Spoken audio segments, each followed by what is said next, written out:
You're now listening to WKNJ 90.3 FM, the new sounds of Union, New Jersey. This is Isaiah Live with the Supper Club, and this is your girl, K Love. Welcome back. Um, I am so happy to introduce tonight PD Brody. I've heard so much about him, and I've read so much about him. He has a couple of things out in the press. The Daily Record, Bloomfield Life, just to name a few. He's done a whole bunch of venues. He's done a whole bunch of bars, and he's an artist from out of Union, New Jersey. So I would like to introduce P.D. Brody tonight to this show. Thank you, Miss Caleb. Hey, Miss Caleb, I like your introduction, but this is my homeboy. I mean, I used to, honestly, let me just give you guys an in-depth interview about this guy. I used to walk on the streets of the campus streets and everything. I used to be out there. The main streets of King University. The main streets of King. Main streets. Yeah, the main streets of King University. King University as main streets. Cougar Walk. Cougar Walk. But it'd be around this time, the springtime, and he'd be outside with his guitar, and he's a phenomenal guitar player. That's one thing. And aren't you in a rock band too? You're in I used to band. be. I used to do the band thing. Now I'm solo. Now you're a solo act. Yeah. And he have, I believe it's 4 songs out right now? 4 songs on the EP. Yeah, on the Find EP? a Way. Yep. Wow, 4 songs. And he's going to perform 2 songs for you ladies tonight and everything. And I'm telling you, one of you... And I'm not wearing any panties, so just hello? to let you know. Oh my. So don't be too good, okay? What are you trying to Gotta bring my A game now. Stop. So tell us a little bit about yourself, your history. How did you come about being a singer and a guitar player? Well, my late father, Don Brody, was a singer-songwriter, and he passed away when I was 5, and kind of feel like there's some unfinished business, and been playing and singing and doing everything I can to keep the Brody name going, and it's really just taken off over the last year or so. Wow. Now, when did you know that you was a singer? How did you know? Did you know? Did it come naturally, or did you have to practice, or how did you know that you was destined to become a singer? I was just always singing. I've never really had much formal training. It was just one of those things, singing in the shower, singing, in the hallways at school, and I was in the choir. I did, the whole music thing through school, and it just kind of happened. It's something I've always wanted to do, and found that there's a way to make a living at it, and that's what I'm doing. So, I read that you were actually adopted. Mm-hmm. So, Yep. Sometimes it's genetics that people pass on to their kids, but of course in your case that's not the case. Correct. How do you think that your adoptive family had this influence over you? Or did they help to cultivate it, or how did that happen? They did. I grew up, my mom was a graphic designer and my dad was a musician, and it was a very artsy environment that they surrounded me with, and I always had an appreciation for it. Yeah. So I read that you started learning piano to take your mind off your dad's death. Yeah, a friend of the family owned a music shop, and as sort of a distraction, they gave me free piano lessons after he passed away. So that's kind of how I started, and it was the 2nd grade talent show, and I played this little, piano piece or whatever, and that was my first performance in front of an audience, and it was just a rush, it was like that was the moment, it was mine, and I was hooked, 2nd grade. So I recently read in this article, you're going to King University, Mm-hmm. and your major is special education. Special ed? Yep. Now, why did you choose to go to do special education, whereas music and Well, you mean instead of music? instead of music? I don't want to think of my music as a job, because as I heard on the air, jobs get boring, jobs get tedious. When you think of it as work, it kind of isn't fun anymore. So it's kind of something I do on the side on weekends. I'm doing the weekend warrior thing. But in my teaching career, I can kind of incorporate music into it. And that's what I plan to do. Okay, so what do you do in your social life when you're not doing music? What do you do to have fun? I'm here, and I can. I go bowling. hang out. It's very rare that I'm not, playing guitar or writing or, so I don't have like a very big social life, but when I do, I like to just relax and have fun. Back in 2013, you was nominated for the New Jersey Artistic Music Award. Explain to us about that award. Oh, yeah, the Jam Awards, Jersey Acoustic Music. I didn't even know I was nominated actually until about a month or two before the thing. So I got on the campaign trail, and I didn't win, but it was cool to be down there. They had a mini red carpet. They had mock interviewers, and it was a good networking opportunity, and it was cool. It was fun to be down there and just immersed in the scene. Jersey has a huge acoustic music scene, a huge underground scene going on, and it's cool to be a part of it. So how did you end up flicking up with these people? Because of course there's a market for everything and there's venues for everything, but how did you yourself find these things, or how did you know when it comes to music? How did you know where your niche was? Because you're kind of like an acoustic soul, and correct me if I'm wrong. That's kind of the music that you're into. Yeah, acoustic. Yeah. So how did you find that niche? Well, it's a good question. I wanted to do the band thing. I experimented with it through high school and, later in adolescence, but nothing seemed to work out. Nothing really fit my voice and the things I wanted to do. So I just went solo, and it's nice, there's less opinions you have to deal with being a solo artist. And it's easy, I pack up my guitar and my equipment on the weekends. I go to where I need to go, and there's a certain intimacy with just one person playing a guitar, So that's kind of what I want to do. I mean, you can kind of shift the blame on other people when you're in a band. It's not working. No, that was him. That was all him. Like, that's Exactly. not me. Always blame the drummer.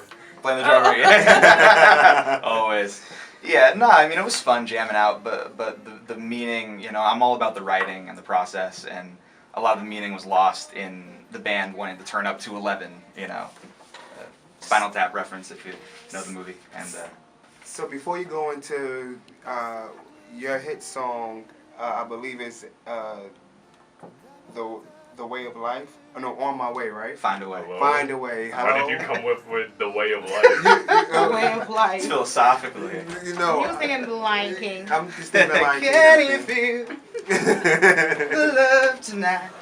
Okay, so before you go into this hit song, I want to know. So, do you sing to the like if you meet a young lady, take out on a date? Do you sing? It's been known to work. It's a good bargaining chip, and yeah, of course. I think it was Superman. Always use your powers for good, never for evil. So yeah, I kind of flaunt it a little bit when I need to.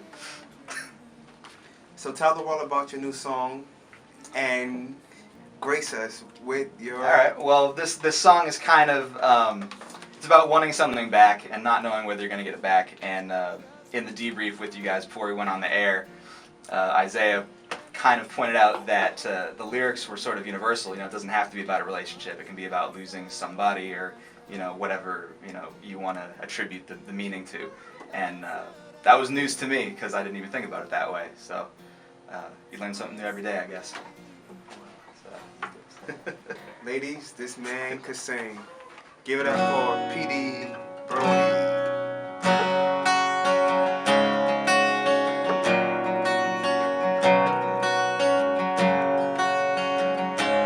Empty rooms, a house no longer home to sleep alone. The bed and sheets so cold. Don't think I don't remember all the words you said and those nights we spent together. I won't soon forget if I could just find a way to bring you back to me. If I could just find a way to get back how we used to be. All the good and bad and all the times we had. If I could just find a way, yeah.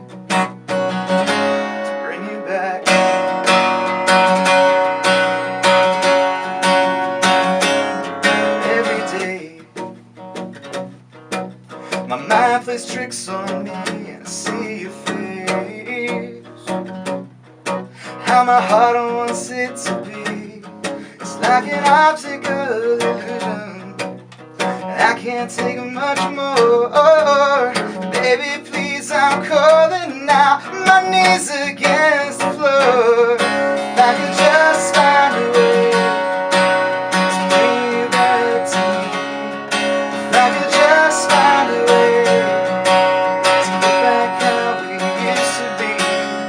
All the good and bad, and all the times we had. If I could just find a way, yeah, yeah, to bring you back home to me. Come home to me, yeah. Let me not let you down.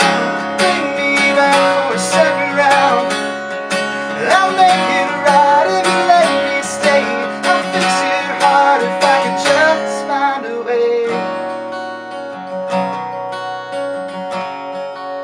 If I could just find a way to bring you back to me. If I could just find a way to get back how we used to be. All the good and bad, and all the times we had. If I could just find a way, yeah, yeah, yeah, to bring you back,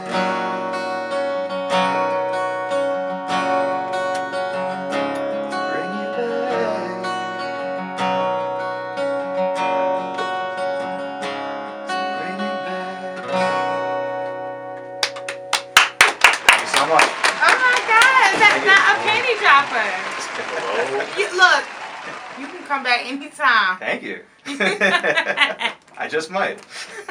Wow, that was amazing. That was amazing. That I felt like I was in a concert just now. That was amazing. That was amazing. That you. was really And oh, for you to sit here and do it in perfect. Thank That was you. perfect. And you wrote that? Yes, ma'am. I love it. That felt like the real deal to me. It was- that was truly amazing. You did Thank you. excellent job. Wow. I loved it. Tell us where they can purchase the song from. You can get it on iTunes, Amazon, and Google Play, as well as my Bandcamp on pdbrody.com. And I'm also on Twitter and Facebook and YouTube, and you can find all that info on there. So And your name on the social media is PD Brody? PD Brody, yep. Okay, I'm going to have to send you a request. Yeah. I like that, though. Thank you. Wow. You have to put that on the playlist and play it. Yes, I'm gonna put it on the playlist. It's already on the playlist. I'm in the rotation. Uh-oh. Yes, Thank you. I'm Oh my gosh. You sound great just with the other artists out there. Right? Thank you. Wow, that was amazing. Yeah, that's thank you. I'm humble. Thank you. So what do you have coming up? What events do you have that you're doing? Well, it's March Madness.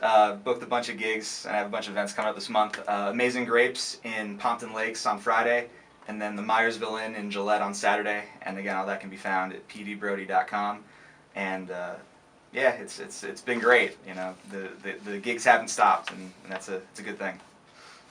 Wow. So before you go into your next song, introduce it to the people out there in Union and Radio Land before you perform your next song. So you want me to play? I'll do 99 Years. Well, this was a song written by my late father. I throw some of his songs in my set, and this is a crowd favorite, so hope you like it. Good to go.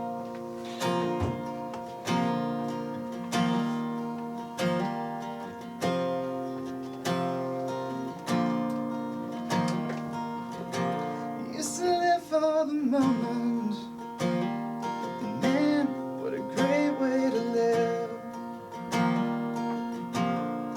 I was born reckless, a pusher and a shover. Something just had to give. A misunderstanding, and I wound up here, a guest of the governor, his guest for 99 years.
big breath. I can hear someone singing out all alone. I know that I'm dreaming, but I dreamed I was home.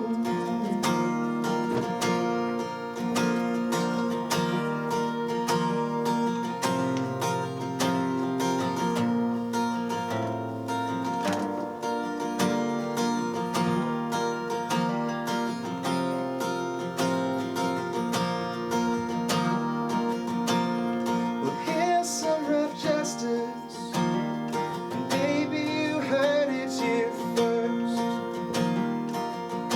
You gotta serve out your sentence, serve out your sentence, 'cause that's not the worst. 'Cause when the dreams come to soothe you, they just disappear, and you wake up in shambles every morning for 99 years. I dream I'm at home, dream that I'm safe in bed, and I swear I smell coffee and freshly baked bread. I can hear someone singing out all alone. Well, I know that I'm dreaming, I know that I'm dreaming. Oh, I'm meant to be a dreamer, but I dreamed I was home.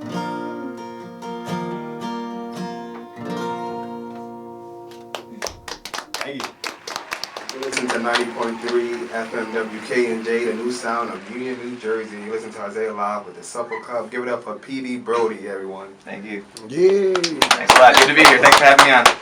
Ladies and gentlemen, you are listening to WKNJ 90.3 FM. You are listening to Isaiah and Live with the Supper Club. I'm Drew Indavera, the Golden Voice. Welcome back. K-Love, you got something to tell us today? Yes, we're going to be talking about this minimum wage outrage thing. It's been going on since forever, but I think that people are just fed up. New York Times recently did an article about the minimum wage issues that we're having in America, that basically people are, the cost of living exceeds far more than they're making, which is crazy because statistically they said that people making minimum wage can't even afford a 2-bedroom apartment. Yeah, I really feel you, because like the job I'm working now pretty much feels like minimum wage. I'm only working $8.50 a day. I mean, $8.50 an hour. That is minimum wage. It's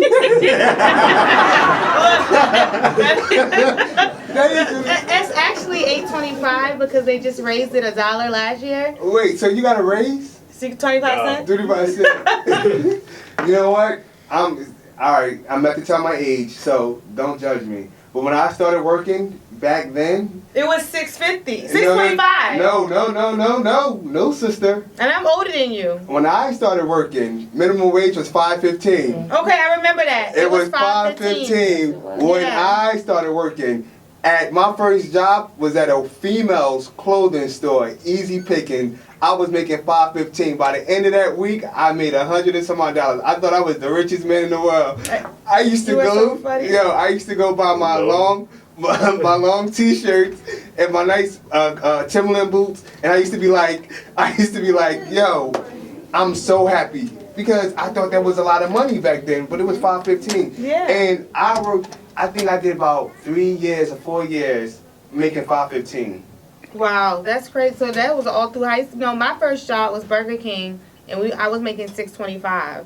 Oh, so they must have had just raised the minimum wage then. But you're living in Jersey. I'm from Virginia, so I don't know if it was different or if it was the same or what was going on. But Yeah, I think it was different then because I know minimum wage when I was working because I had a lot of jobs and they paid me minimum wage even when I got paid minimum wage up until 2007 515. You know why? Because I remember I was working for the board of education full time making minimum wage. They was paying you minimum wage? Yeah, as a student worker. But Wow. But it gave me so much experience and things, and they gave me a scholarship to go to school while I was in high school. But I was making minimum wage. But my boss and I, she was really you put a. Remember we talked about that? We talked about it yesterday. Put an impression on someone. Yeah, leave a lasting impression. Lasting impression. They sent me to college. So it was beneficial, you understand? Yeah. So I mean, sometimes that's just paying your dues. And I learned so much when it came to typing. They taught me how to type, write letters, and everything. To learn how to be, prestige in a workplace. Carry yourself. So minimum wage. I mean that was beneficial to you, but we're talking about millions of Americans where they have families and they're only making about $10 an hour. Right now I have 3 jobs. And one's full-time, one's part-time, one's per diem. And I want to say with my part-time job and my full-time job, after taxes, I'm just making over $3,000, and that's nothing. Well, aren't you every woman? No, but look, my rent is $1,300. Then I have a car note. Then I have a cell phone bill. Then I have to pay for my child's daycare. After that, I'm broke. I can't even get my nails and hair done. You came to Radio Land, so guess what? you came to Radio Land and everything because you had to make an impression on someone, Somebody gonna hire you. You keep on dressing like that. You are so funny. See, that's a whole nother topic that we're gonna have to touch. But what do you guys feel about this minimum wage outrage? Like, how you guys feeling about this? I mean, personally, right now, it's not affecting me that much because this is my first time I've ever been working a job, and I'm working at. Oh, don't you laugh at me. No, I'm not laughing at you, but I know you live at home and everything. But don't you want to? What do you do with your money? Well, I basically just save up and enjoy myself because before my job was something called Homeland Security. What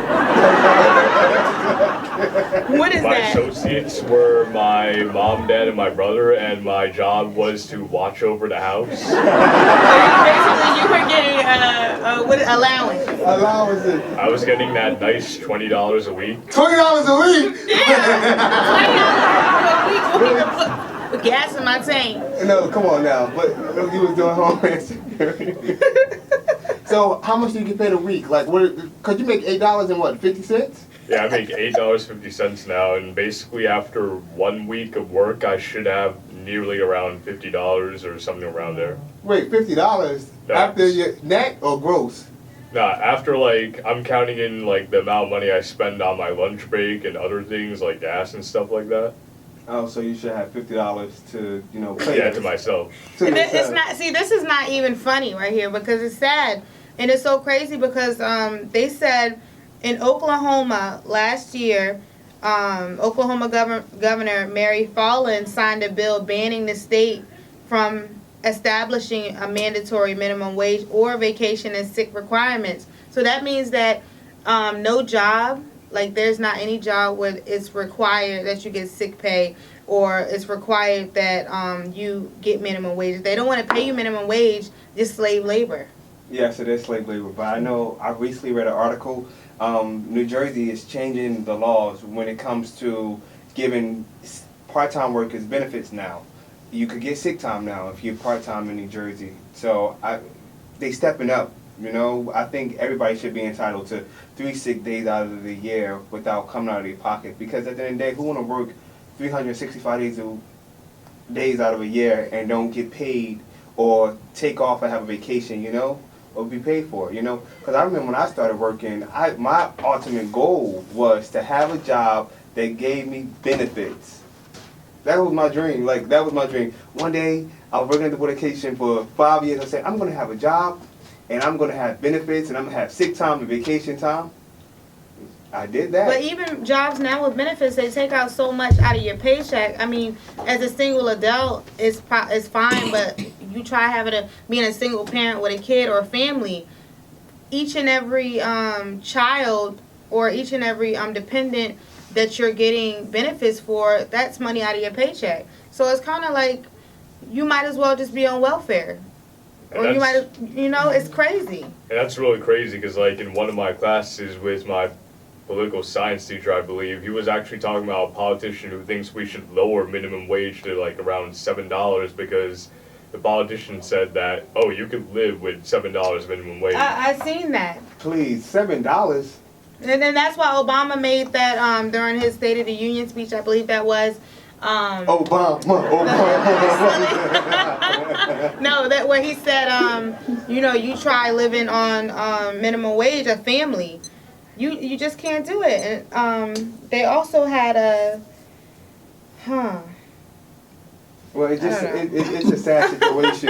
It's a sad situation, but in the same token, I just want to, tell the people out in Radio Land that we are still out here to support you and everything, and we're going to be on Congress. We may write the letters. We may write the letters to these people because everybody need a fair share of getting the money because the richest is keep on getting richer and the poorest is just staying poor. And I don't like that. I don't appreciate it. But you know what? I'm here for the people.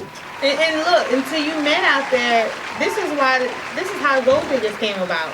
Because, what's the point of working when we got you men to take care of us? That's the mind that I'm starting to get because I can't even pay my bills. So I gotta pretend to go out on a couple dinners with some guys to get a couple dollars sometimes.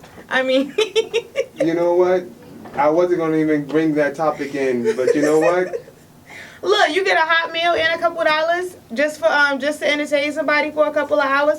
That's what it's coming down to, and that's why you got so many women out here that's willing to do anything to get with a man with some success and some money because it's hard out here. Yeah, but there's a lot of thoughts out here too. There's a lot of thoughts out here. Not be too careful. sure how I feel about that. How you feel about that, Julian? I don't know. Like, I wouldn't go for it. You wouldn't even know it. Look, it's game. You wouldn't even know if a girl was just messing with you just to get into your pockets. That's the crazy thing about it. But you only got $50 to spare anyway. Hello? So you don't have to worry about that right now. You listen to 90.3 FM WKNJ, the new sound of Union, New Jersey, Isaiah Live with the Supper Club. I'm going to give you guys Daryl. He's one of the executive producers of the Isaiah Live and the Supper Club here on 90.3 FM WKNJ. So Daryl, give us some factual facts that you can help the people with. Okay, to prevent the high blood pressure, one of them is to know your numbers. You should know your numbers, and the normal numbers are 120 over 80. That's the idea for healthy people. You need to get your own blood pressure test so that you can test your blood pressure at home other than in the doctor's office, because you really only go to the doctor's office, maybe once, twice, or 3 times a year. So it's a great idea to have your own blood pressure cuff so you can check it at home for yourself. And it's very important that you know that information.